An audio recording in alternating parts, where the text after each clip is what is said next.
Hi மக்களே, எல்லாருக்கும் வணக்கம். டுடே நம்ம பார்க்க போகிறது என்னென்னா பியூர் செட்டிநாடு காஞ்சி காட்டன் சாரீஸுங்க. சாரீஸ்னால் யாருக்கு தான் பிடிக்காது?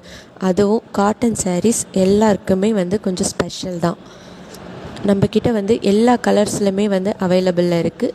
சாரியோட ரேட் ஜஸ்ட்டு 750 தாங்க. வித்தவுட் ரன்னிங் ப்ளவுஸில் இது வரும். இது ரொம்ப ஹை குவாலிட்டி 80 கவுண்ட் சாரீ. இதோட ஜரீஸ் அன்னம் டிசைனு, ஃப்ளவர் டிசைனு, இந்த மாதிரி எல்லா டிசைன்ஸ்லையுமே நம்மக்கிட்ட அவைலபிளில் இருக்குது. ப்ளஸ் எல்லா கலர்ஸ்லேயுமே நம்மக்கிட்ட அவைலபிள்ஸில் இருக்குது. உங்களுக்கு வேணும்னா ஸ்க்ரீனில் தெரிகிற வாட்ஸ்அப் நம்பருக்கு எங்களை டிஎம் பண்ணுங்கள். நாங்கள் உங்களுக்கு டீட்டெயில்ஸ் ஷேர் பண்ணுறோம். தேங்க்யூ.